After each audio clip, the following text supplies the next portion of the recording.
Jadikan hati kami seperti hati-Mu ya Bapa. Jauh kami kerap kurang bisa menelaah seperti apa yang Kau ingin bisikkan ke dalam hati kami. Tetapi kami punya satu kepastian, bahwa Engkau mengerti setiap bahasa jiwa kami, yang terucap maupun yang sulit terkatakan.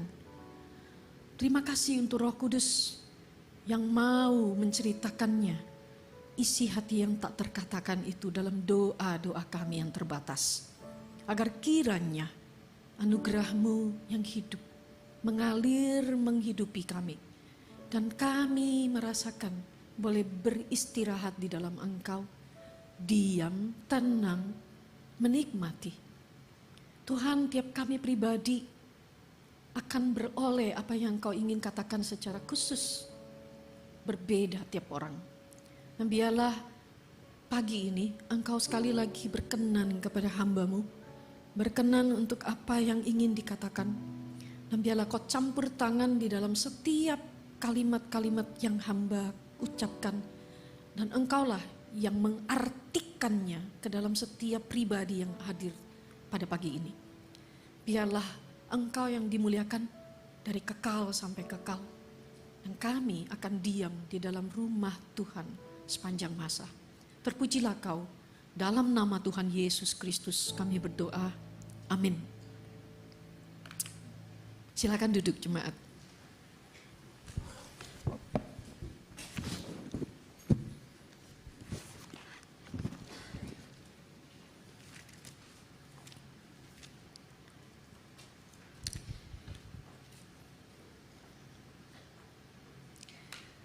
Senang bisa bertemu dengan jemaat di kebaktian kedua.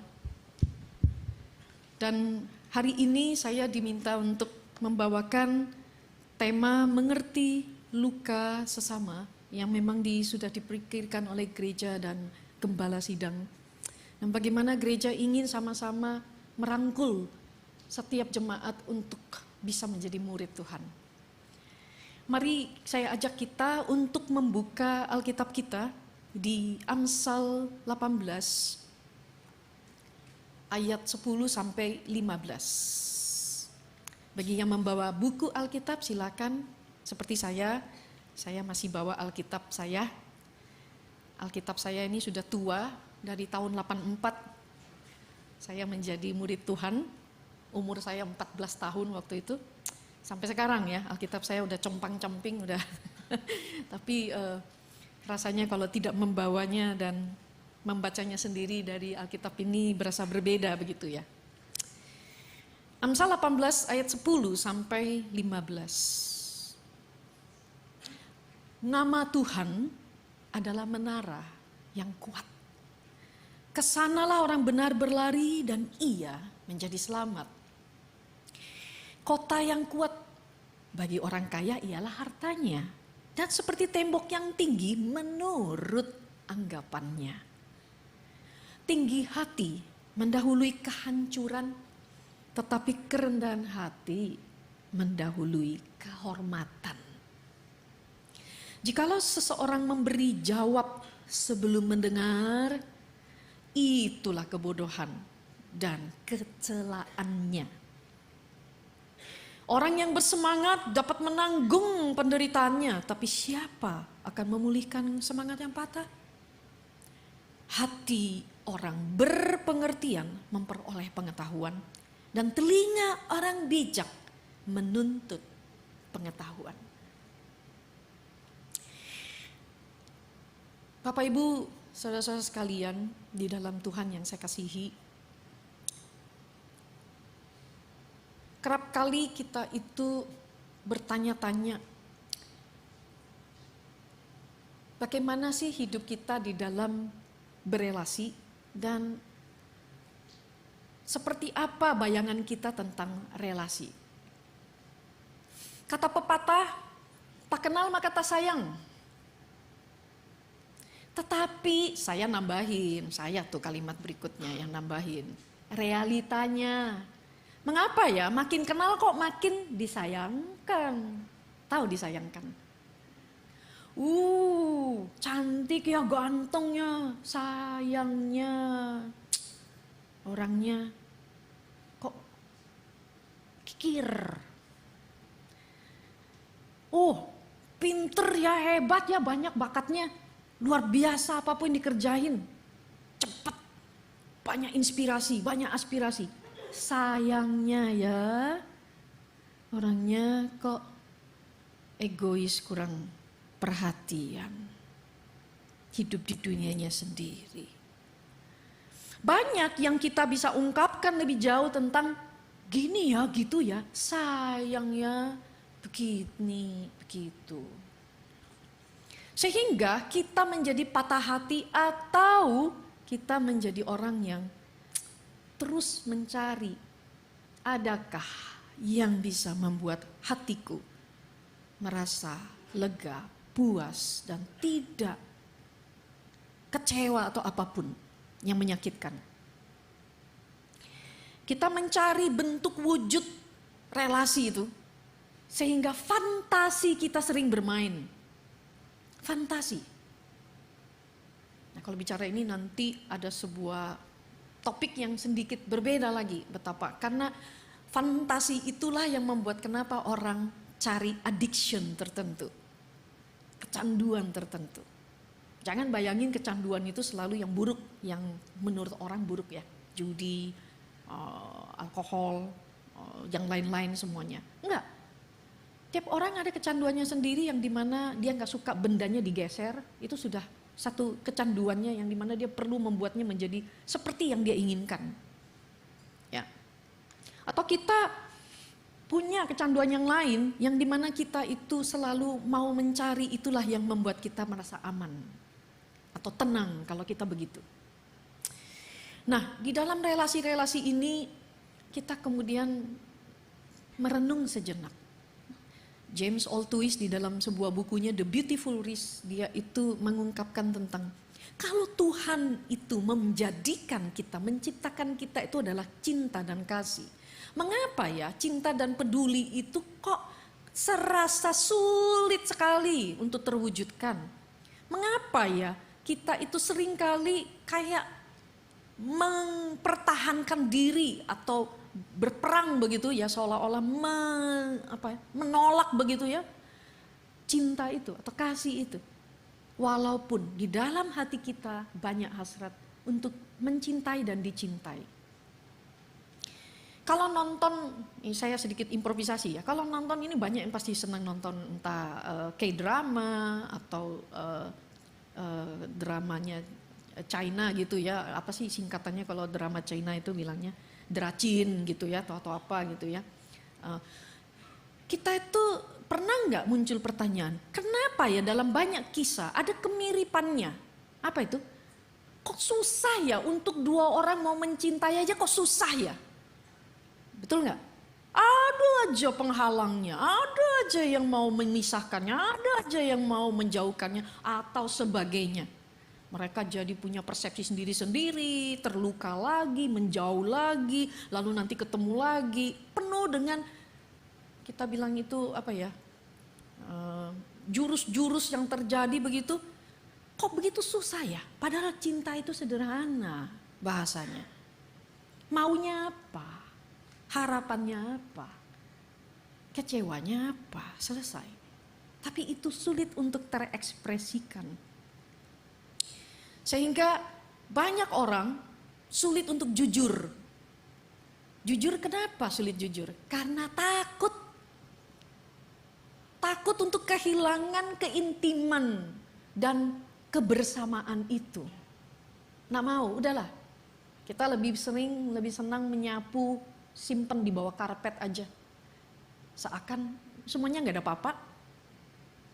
Kalau mau membahas sesuatu, rasa takut muncul. Udah daripada ribut nanti apa? Udah, jangan bicarain. Ya. Tetapi sebetulnya justru realita yang benar adalah di dalam kejujuran itulah awalnya kita bisa lebih dekat satu sama lain. Nggak ada resep lain. Ketika engkau mau menjadi pribadi yang otentik itu, maka disitulah engkau akan beri kesempatan orang lain mau mengasihimu dengan seperti itu atau tidak. Engkau akan merdeka jadinya. Sehingga kendala-kendala kita di dalam kita itu menemukan yang real relasi itu penuh dengan penjara yang mengekang kita karena rasa takut itu. Rasa takutlah yang membuat itu seperti itu. Tapi ingat enggak, kemarin saya sudah sharing di session hari Sabtu. Emosi itu punya fungsinya. Tuhan kasih, Tuhan yang ciptakan itu bukan kayak sesuatu ini yang ini jelek, ini bagus, ini apa enggak. Memang efek karena kejatuhan manusia pertama kali dalam dosa membuat banyak yang baik itu jadi rusak. Itu betul. Takut itu ada dua hal. Satu memang yang sepertinya menjurus kepada negatif, destruktif, ya. Kita merasa terancam, siapa sih yang suka merasa terancam? Gak ada orang yang mau merasa terancam. Ya. Tetapi ada fungsi takut, emosi takut itu yang positif dan baik. Apa itu? Yang saya sebutkan adalah takut itu membuat kita bisa fokus atensi, menaruh perhatian dengan seksama. Kalau tidak ada perasaan takut, Anda tidak akan mungkin menaruh perhatian pada sesuatu dengan seksama. Itu membuat orang langkahnya berhati-hati. Kalau Anda berjalan di sebuah jembatan kecil yang dari kayu, lalu kalau Anda setiap jalan injak itu sudah goyang begini, maka Anda ada rasa takut, bukan? Takut itu membuat Anda memperhatikan setiap langkah Anda. Anda tidak akan ceroboh menginjakkan kaki kepada bagian kayu yang lubangnya lebih besar. Nggak mungkin. Itu fungsi takut yang positif.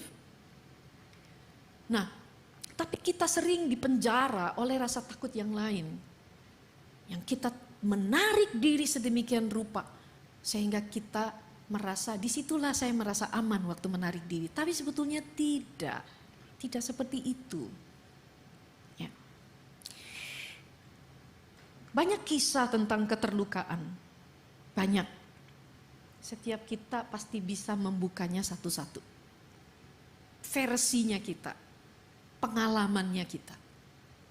Ada peristiwa kecil tapi kok bisa jadi melukai dan efeknya besar. Kalau dipikir-pikir kok bisa ya? Cuman gitu. Saya ceritain teman saya, seorang pendeta.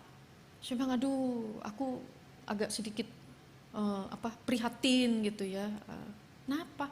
Ya ada teman beberapa yang salah paham, ribut begitu sampai marah gitu. Dan meninggalkan tempat ruangan itu.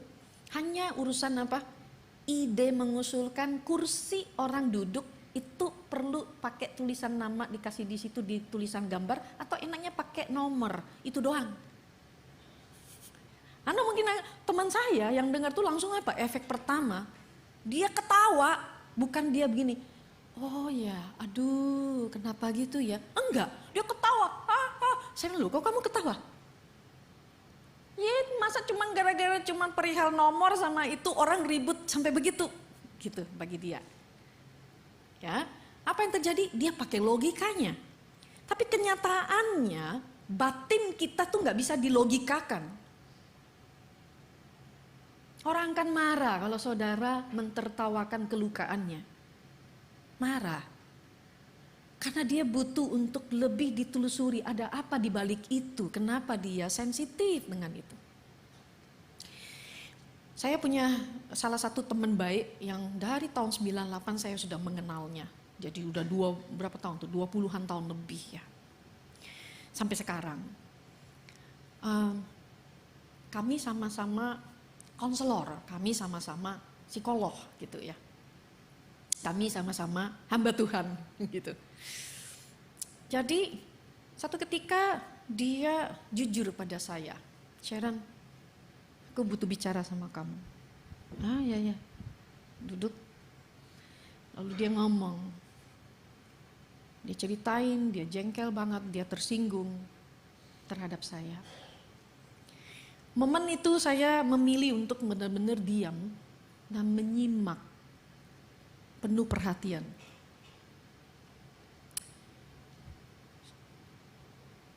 Dia kemudian mulai menceritakan, menggambarkan, saya menyimak. Saya tidak menginterupsi, saya tidak memotong, saya tidak apapun. Sampai dia selesai.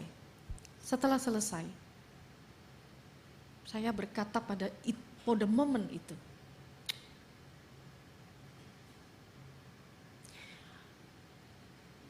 diriku itu menyebalkan sekali pada momen itu terhadapmu. Menyebalkan. Maaf ya. Maafkan saya.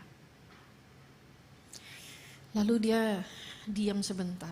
Lalu dia bilang, makasih ya Sharon. Nah, kami sama-sama lega. Kami sama-sama bisa kemudian senyum lagi. Dengan senyum yang penuh dengan merasakan seperti apa kami menghormati kejujuran satu sama lain. Di lain peristiwa tahun demi tahun lewat, satu ketika kami ada sebuah kegiatan lalu ya terjadi beberapa hal yang dia itu tiba-tiba busybody. Kalau orang Singapura bilang busybody. Tahu busybody?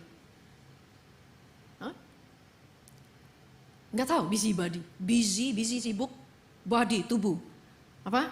Itu bahasanya kalau orang Singapura punya gaya ngomong itu, istilah itu. Itu apa itu? Orang yang apa?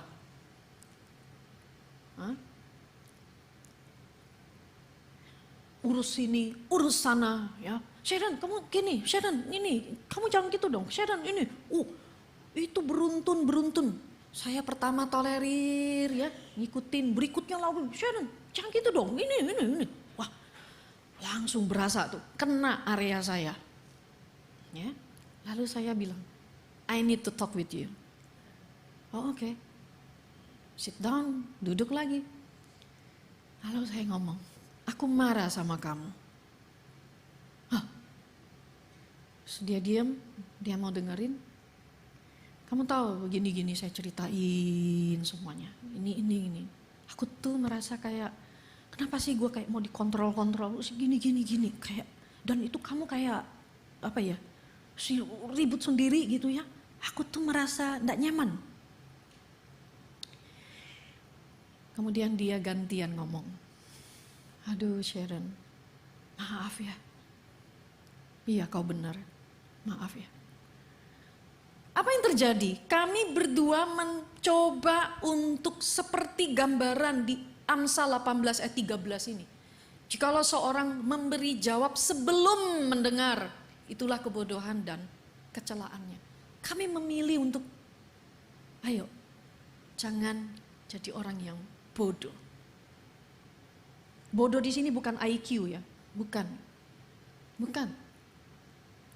Kami tidak ada membela diri, menjelaskan gini loh, kamu waktu itu kan gini, jadi aku gini, gak ada tuh. Tapi membayangkan apa yang dia ceritakan untuk saya bisa melihat seperti apa diriku pada momen itu. Memang menyebalkan, saya bisa membayangkan kalau saya jadi dia, saya ketemu orang kayak diri saya waktu itu begitu perilakunya, menyebalkan sekali. Nggak ada kata lain yang bisa mewakili lagi, menyebalkan total, titik, nggak ada koma. Dan ketika bilang I'm sorry, saudara tahu betapa banyak orang hanya butuh dengar kata itu. Berapa puluh tahun yang lampau waktu saya masih di pusat konseling IPK ya, situ saya pernah menerima seorang klien yang teman saya kenalkan begitu, dia butuh banget, dia hidupnya sangat penuh kepahitan, perempuan masih muda. Dan ketika saya berbincang dengannya di dalam ruangan konseling, dia ngomong satu hal, waktu saya kasih psychoimagery kepada dia, proses untuk terapinya itu. Bu Wulan biasanya tahu tuh ya psychoimagery ya.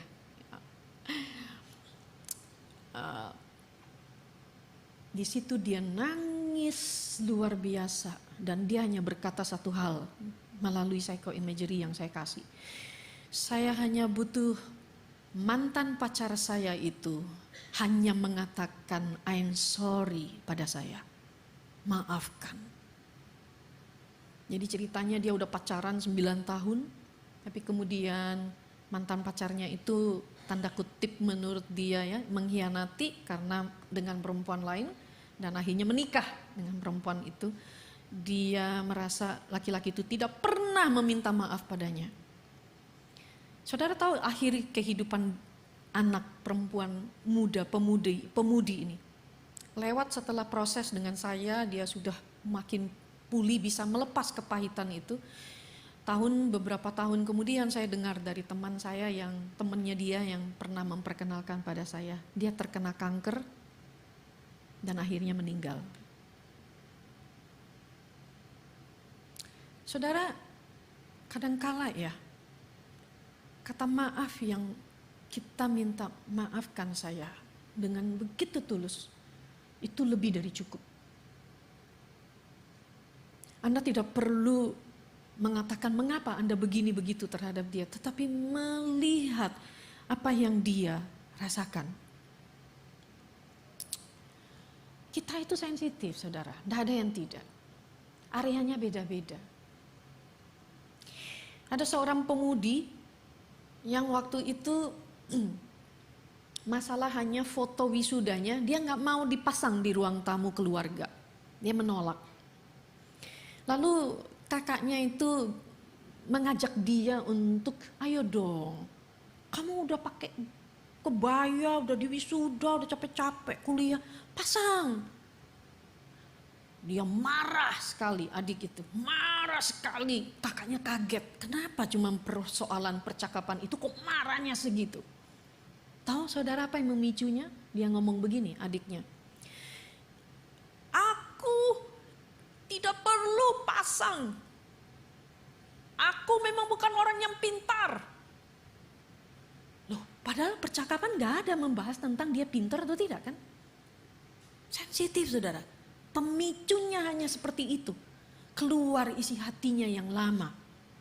Dan memang kisah hidupnya, pemudi ini dari SD sekolah itu selalu naik kelas itu mepet. Tahu mepet ya? Mepet nilai itu ya. Naik. Mepet naik. Kelas 2 naik, kelas 3 mepet. Terus sampai SMP mepet sampai pernah setiap mau SD mau ke SMP, mamanya pernah ngomong ke dia, kamu nih mau sekolah apa enggak? Kalau enggak mau enggak apa-apa udah ya. Kalau mau belajar gitu. Dan itu tertanam, dia itu menjiwai dirinya itu bukan orang yang hebat. Saya lihat ya, mau naik SMP ke SMA, sama lagi mamanya tanya lagi, masih mau sekolah enggak? Mau, belajar ya. SMA mau kuliah, diomongin lagi mamanya, enggak usah kuliah lah ya. Aku mau. Saudara tahu apa yang terjadi? Satu momen miracle. Waktu dia kuliah, dia lulus dengan angka GPA, IPK-nya yang bagus. Dan lulus tepat waktu. Semua kaget. Kok lain? Tapi itu pun belum bisa memuaskan dia untuk merasa bangga dengan hasilnya. Saudara, saya nggak tahu kisah hidupmu seperti apa. Sensitifmu di mana? Riwayatmu seperti apa, latar belakangmu seperti apa. Tetapi manusia itu perlu tetap rapuh dan vulnerable. Apa maksudnya? Artinya kita perlu mengizinkan mengalami perasaan yang kita memang real rasakan. Jangan dihambat, jangan disumbat demi untuk mencegah kita merasa seperti itu. Salah satu perasaan yang paling sering orang sumbat dan hambat, perasaan sedih. Saudara, perasaan sedih ini sering dianggap lemah oleh banyak orang. Kenapa? Dianggap cengeng, lemah, tidak berdaya. Memang sedih yang berkepanjangan tidak sehat, itu menjadi depression. Tetapi sedih yang setengah-setengah dihambat, setengah dirasakan, itu akan berkepanjangan menjadi depression. Tetapi ketika sedih itu dirasakan tuntas, dia sedih, di situ nangislah, nggak apa-apa. Teriaklah dengan hati yang pedih itu. Ternyata ada satu neurotransmitter zat kimiawi di otak kita keluar menghasilkan justru anti sakit. Saya ulangi ya. Ketika seseorang itu bisa memproses sedihnya tuntas, benar-benar sedih, nggak setengah-setengah, justru ada di dalam otak itu keluar zat kimiawi yang memberikan anti sakit. Sehingga pedihnya akan hilang. Itu mirip seperti orang kalau dioperasi itu di anestesi. Kebal jadinya, nggak akan sakit dia. Luar biasa, itu pemberian Tuhan. Gak ada orang sadari itu. Itu sebabnya ketika kalau kita baca Mazmur, ketika pemazmur, entah itu Daud, entah itu siapapun yang menuliskannya, Asaf atau siapapun. Ketika mereka menjerit, Tuhan hatiku begitu susah, begitu sedih, dia dapat penghiburan justru. Ada zat kimiawi yang Tuhan sudah atur, itu menjadi obat kita untuk menangkal rasa pedih. Itu sebabnya Alkitab penuh dengan bicara tentang penghiburan. Itu sebabnya kita berkata Roh Kudus itu roh penghibur. Ada satu pemudi waktu saya mulai terapi konseling dia belum menikah dan di masa-masa dia sudah mulai pacaran dan sampai dia menikah saya masih waktu itu memproses terapinya. Dia dari latar belakang keluarga yang mapan. Ya, mapan secara ekonomi dan suaminya juga sangat mapan, ya, sangat. Ya, kalau sudah pakai sangat, saudara bisa bayangin deh kira-kira kaum apa begitu ya. Dia memulai dengan saya di dalam terapi itu karena dia punya masalah yang sangat terluka dengan ibunya. Dia anak perempuan satu-satunya, punya saudara laki-laki juga. Laki-laki yang satu-satunya, ya cuma 2 bersaudara. Di dalam proses percakapan satu ketika setelah sudah dia mengemukakan banyak proses itu, saya membuat sebuah perumpamaan di dalam percakapan saya dengannya. Saya bilang begini padanya. Bagaikan anak kecil dirimu itu, yang waktu itu kamu masih sedikit lebih pendek kepalamu dari batas meja. Lalu waktu berlalu dan ternyata kau bertumbuh dan kepalamu sudah sama tingginya dengan kepala meja. Dan satu hari kamu berjalan tidak sengaja, namanya kecelakaan, tidak sengaja. Kau mementokkan kepalamu dengan cukup keras benturannya dengan meja dan kau mengadu kesakitan. Lalu kau sambil menahan sakit dan menangis, mamamu berkata begini padamu. Diam, udah gitu aja kenapa menangis? Tak boleh cengeng, harus kuat. Oke, udah ya? Ya, udah. Lalu saya datang dengan cara yang berbeda. Saya bilang padamu, sakit ya, gak apa-apa. Lalu kamu menjerit kepada saya. Jangan ngomong begitu, Bu. Saya nanti lemah kalau ibu ngomong gitu. Harus ngomong seperti mama saya. Yang kuat ya. Hidup itu memang badai. Tahan. Lalu dia memberikan respon. Iya, seperti itu. Betapa malangnya saya ya, Bu. Dia tidak bisa menerima dihibur. Atau dengan kata lain dia sulit untuk menerima ketika dihibur. Ada apa dengan kita? Kita pikir sedih itu melemahkan. Ternyata sedih itu punya kekuatannya. Kalau itu dilakukan dengan benar. Itu sebabnya Tuhan sering kasih ingat kita di firman-Nya. Datanglah ke rumah duka. Engkau akan mengerti kehidupan. Engkau akan bisa merasakan apa yang namanya terhilang. Engkau akan juga merasakan ketika terhilang itu ada terhibur di sana. Di mana kehadiran Tuhan itu lebih dari segalanya buatmu. Nah, saudara, itu yang manusia butuhkan. Ada 3 hal yang saya ingin nanti Bapak Ibu pulang bawa ini. Yang pertama, kita bicara konflik batin kita adalah mengapa kita perlu peduli batin kita, inner life kita. Ketika mengapa, maka kita akan masuk kepada topiknya mengenai pentingnya batin. Yang kedua, apa penyebabnya saya tertekan, batinku itu tertekan. Bicara tentang rumitnya batin manusia. Dan yang ketiga, bagaimana saya menenangkan batinku. Itu bicara tentang kesendirian batinku yang perlu ku lalui dengan baik. Maka ketika kita bicara mengapa dan kita masuk kepada pentingnya, maka kita ingat bahwa hati yang hancur itu, yang tertekan berat itu perlu kita pedulikan. Amsal 18 ayat 14 berkata, orang yang bersemangat dapat menanggung penderitaannya, tetapi siapa akan memulihkan semangat yang patah? Semangat di sini bicara tentang spirit, ada roh, ada spirit, dan bahasa Ibrani itu bicara ruah, adalah angin sebetulnya. Tapi angin ini jangan anggap seperti kayak angin yang kita di dunia ini tahu angin begitu aja, bukan ya. Tapi itu adalah semacam power, spirit, kekuatan, desire yang dimana ada energi emosional kita di situ. Kita hidup di situ, artinya hidup. Ya. Kita punya passion life. Mengapa kita hadir di dunia ini? Untuk apa saya melakukan sesuatu? Dan banyak orang menjerit ketika dia tidak punya passion dalam hidup. Apa tujuannya? Untuk apa? Keunikan saya apa? Apa saya berarti? Baru-baru ini saya ada terima klien remaja SMA. Datang dengan mamanya, duduk di ruangan.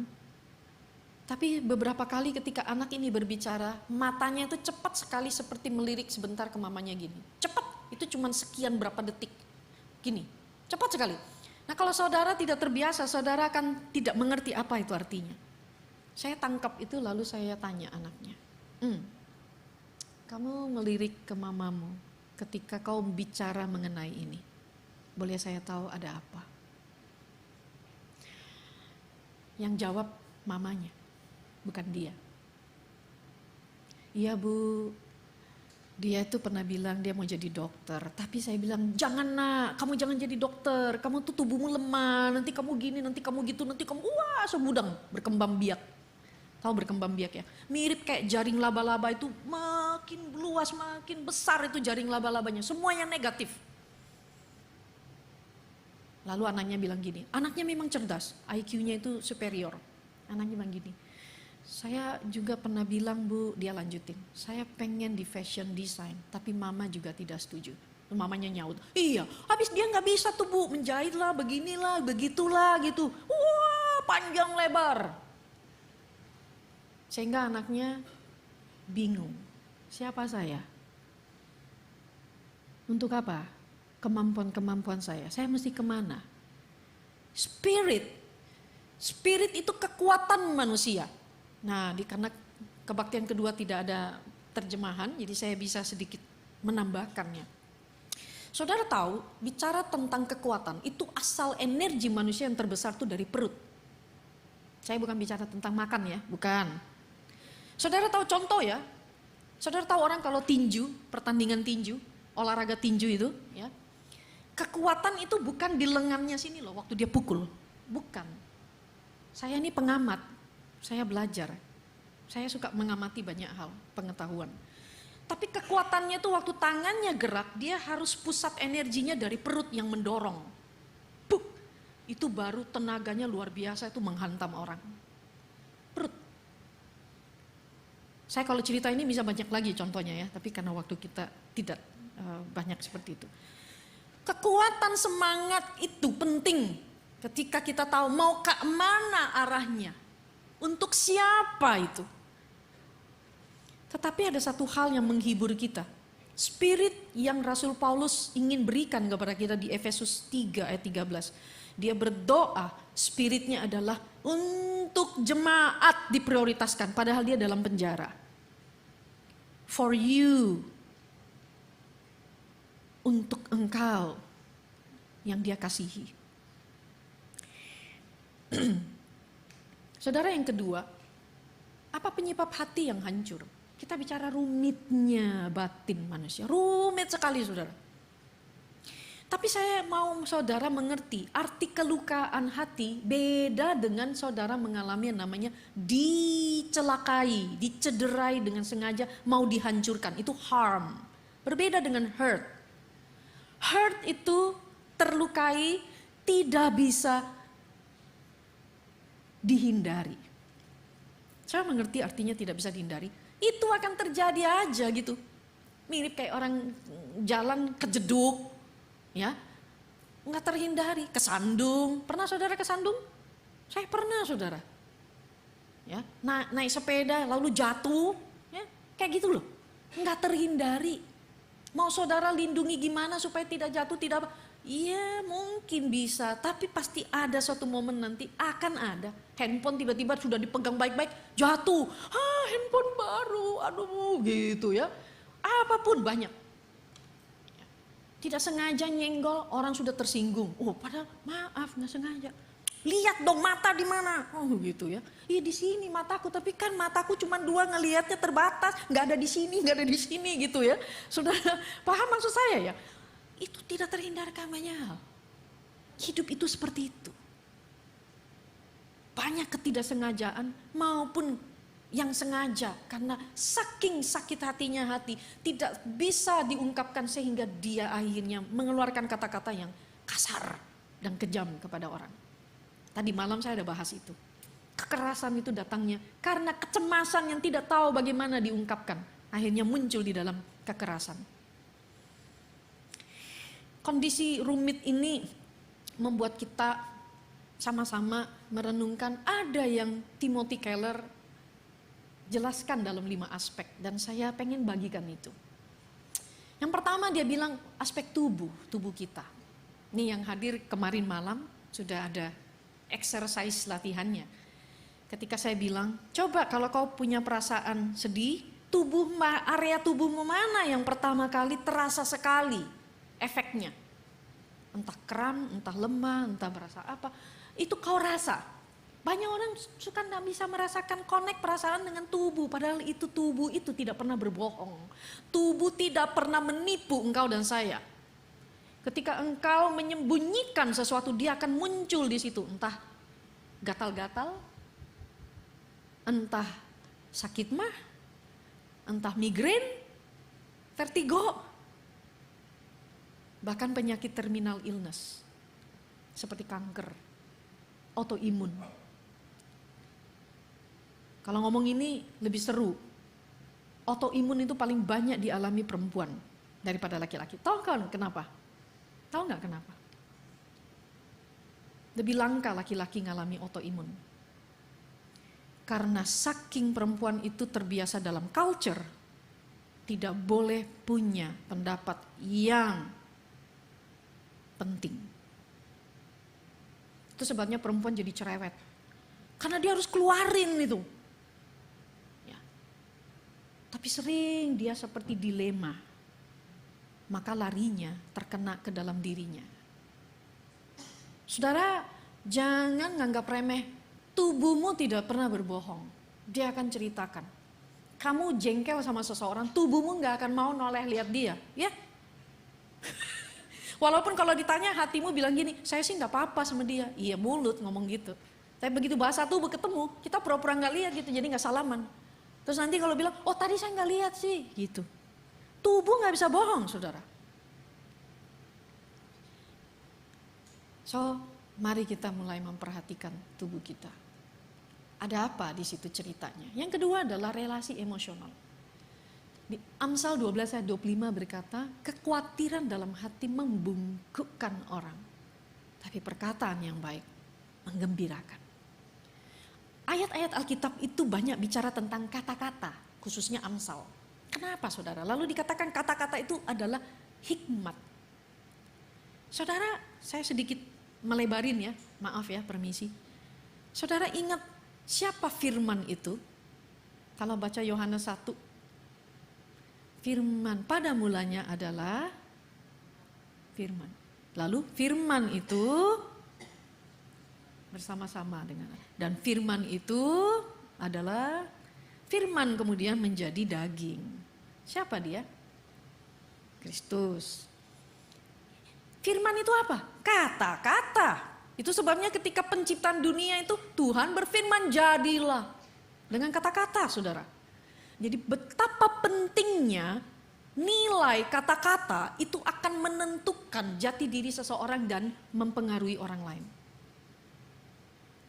Sehingga kita perlu mengerti perkataan yang baik itu menggembirakan hati. Yang ketiga itu adalah moral.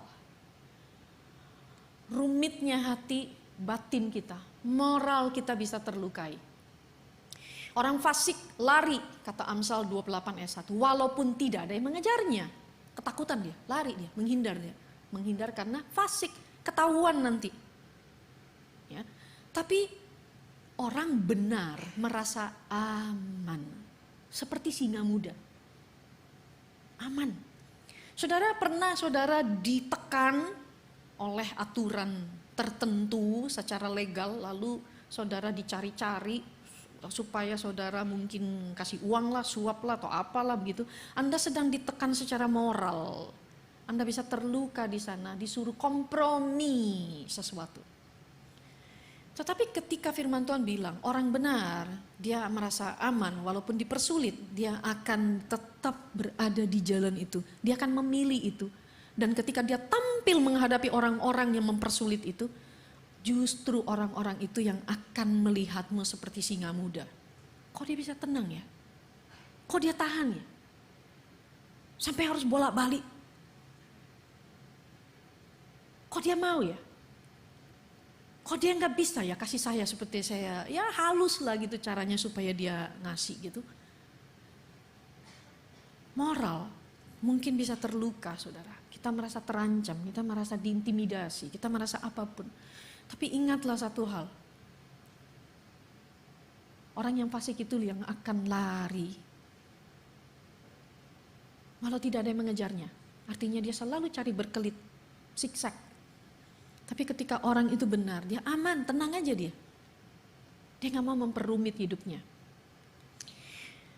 Yang keempat itu bicara tentang eksistensi kita, keberadaan diri kita. Banyak orang pengen menjadi orang yang dianggap terhormat, penting. Amsal 14 ayat 13 berkata, di dalam tertawa pun hati dapat merana. Dan kesukaan dapat berakhir dengan kedukaan. Ada kenyataan di sana di mana eksistensi kita itu seringkali membuat kita berperilaku atau bersikap yang membuat justru itu tergambarkan kita pernah terluka atau tidak dalam eksistensi. Dalam keberadaan, dianggap orang, itu artinya eksistensi. Aku ada loh di sini, gitu loh. Hargai, hormati saya loh, gitu. Itu eksistensi. Ada seorang bapak yang kaya karena dia punya sebuah bank kecil. Satu kali saya menangani terapi anaknya sudah menikah ya.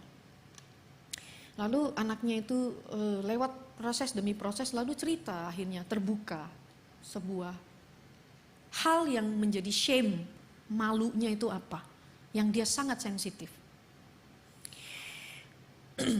Dia berkata begini pada saya, papaku pernah berkata, jangan pernah orang ngelihat kamu seperti gak punya uang, karena kau akan tidak dihormati.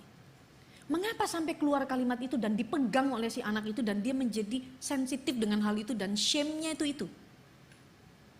Karena ayahnya pernah hidupnya itu di bawah dan dihina orang. Efeknya apa pada anaknya? Satu kali suaminya itu dia mintai tolong dong popok bayi, tahu ya popok bayi ya, pampersnya bayi kita itu habis, tolong beliin dong gitu. Suaminya pergilah ke tempat yang dimana istrinya kasih toko ini biasanya dia beli, udah ambil dari situ. Pulang-pulang suaminya tidak bawa pampers dan tidak ngomong apa-apa. Apa yang terjadi?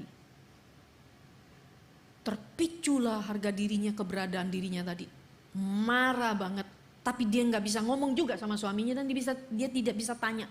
Kenapa, mana pampersnya, ada apa? Nggak bisa, lucu ya. Ini banyak hal dalam hidup kita itu lucu, tetapi pahit. Ya. Lalu karena dia marah, dia pergi naik mobil ke tempat beli pampers itu. Mbak, pampersmu ada berapa lusin, berapa box itu ya?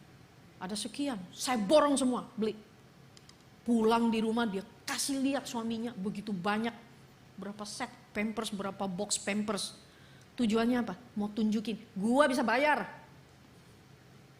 Saudara lihat ya, hal kecil ya. Tapi begitu keterlukaan eksistensi karena pengalaman hidup membuat orang punya persepsi, saya harus perlihatkan begini agar saya dapat dihormati.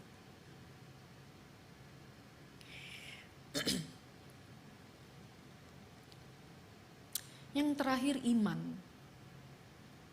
Hati yang gembira membuat muka berseri-seri, tetapi kepedihan hati mematahkan semangat. Rohnya, semangatnya langsung mengkerut. Tapi hati yang gembira itu apa? Orang yang hidupnya tidak punya beban yang tidak perlu. Nah, sekarang saya mau kasih cerita tentang emosi senang. Apa fungsinya Tuhan kasih emosi senang? Ada yang tahu jawabannya? Apa gunanya Tuhan kasih senang? Apa sih arti senang? Perasaan gembira itu. Apa artinya emosi itu? Emosi itu punya arti, saya merayakan apa yang saya dapat. Itu artinya senang, saudara. Merayakan apa yang saya dapat. Banyak kita juga dididik orang tua kita. Kalau kita sudah dapat sesuatu, aku berhasil gini. Orang tua bilang, gitu aja udah. Pamer, udah jangan senang dulu. Gak boleh senang. Senang pun tidak boleh. Jangan besar kepala, nanti kamu lupa daratan, ingat lautan begitu ya. Nanti malah kendor. Udah, gitu aja belum, jangan puas lagi. Betul?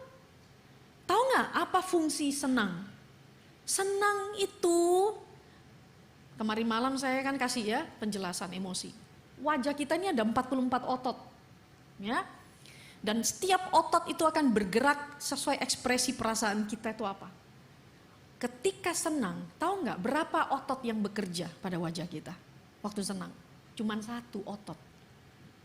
Nggak banyak, cuman satu otot yang bekerja waktu kita itu sukacita senang. Energinya nggak banyak habis kebuang, dengan kata lain. Tapi ketika engkau marah, campur aduk sedih, campur aduk takut, campur aduk cemas, otot yang bekerja di wajahmu tuh banyak. Itu sebabnya energimu habis. So, ketika bicara iman di situ, iman itu membuat kita seperti punya apa? Perisai. Ingat, perlengkapan rohani, iman itu perisai, saudara. Perisai dari segala hal yang buruk, toksik dan sebagainya, yang berusaha menghancurkan eksistensimu sebagai anak Tuhan yang berharga di matanya. Bukan karena uang. Enggak. Keberadaan harkat dirimu bukan karena harta uang. Kalau ada orang menghinamu karena itu, orang itu yang sampah, saudara. Bukan Anda. Itu sebabnya kita kembalikan betapa berharganya seperti ini. Dan yang saya pengen tutup dengan bagaimana menenangkan batin. Ada 3 ayat yang saya kutip karena ada 1 poin doang yang 3 ayat ini bicarakan yang sama. Tentang pohon kehidupan. Yang pertama di Amsal 11 ayat 30 berkata, hasil orang benar adalah pohon kehidupan. Dan siapa bijak mengambil hati orang. Saudara tahu ketika pohon kehidupan ini diulang-ulang di Amsal 15 ayat 4 juga. Lidah lembut adalah pohon kehidupan. Tapi lidah curang melukai hati. Lidah curang itu pintar berdalih, belok sana sini. Ya. Dan Amsal yang ketiga 13 ayat 12. Harapan yang tertunda menyedihkan hati. Tetapi keinginan yang terpenuhi adalah pohon kehidupan. Saudara, pohon kehidupan itu mengingatkan kita tentang apa? Tentang Kristus. Di dalam bahasa Ibraninya, pohon kehidupan itu pohon itu kahle, ya, strong, pohon yang strong, fresh, segar, yang baru. Tree of life itu mengingatkan kita juga di kitab Kejadian. Bagaimana ketika itu yang menjadi hal yang akan membuat kita melihat Kristus yang disalib. Salib itu, kayu salib itu adalah pohon, saudara, diibaratkan pohon. Itu sebabnya di doksologi kita juga bernyanyi, pohon selamat, sumber berkat, Kristus.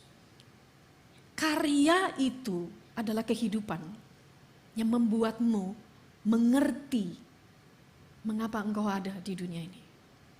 Dan mengapa dunia ini tidak terhindarkan untuk bisa membuat engkau terluka hatimu. Tetapi ingatlah, itu tidak bisa terhindarkan.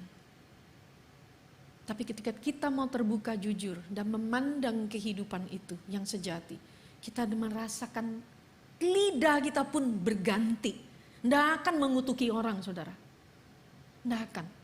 Sepedih apapun engkau tidak akan mengutuki orang. Engkau akan memberi harapan buat orang lain. Dan itu adalah yang Tuhan kasih kepada kita, kepada saya, kepada Anda. Intinya kekuatan hati menanggung kepedihan adalah penentu ketegaran dan keteguhan jiwa menghadapi situasi kita, hidup kita. Kekuatan hati menanggung kepedihan, itu yang Tuhan mau kasih. Dengan ketika kita tetap bersandar kepada pohon kehidupan itu.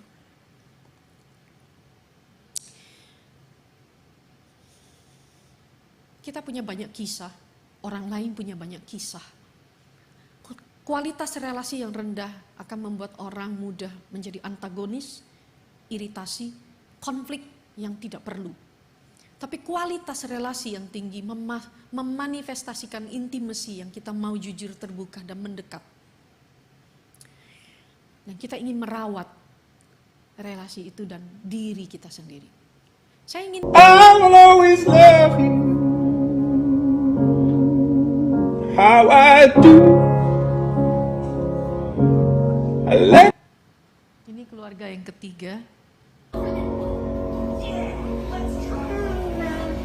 Anda lihat I will always love you alamiah natur engkau dan saya diciptakan how Tuhan, I do. social brain.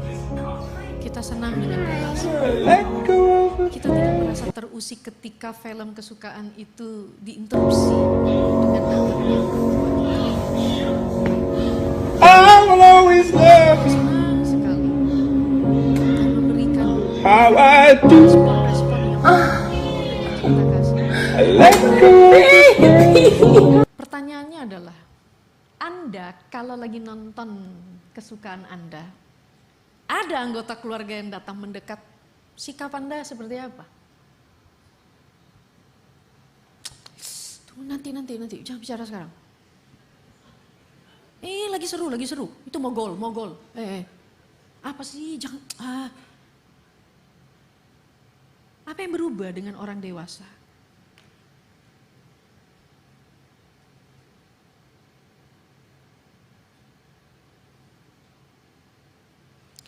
Saya tutup dengan sebuah pepatah Tionghoa yang dalam bahasa Inggris ya. A single conversation with a wise man is better than 10 years of study.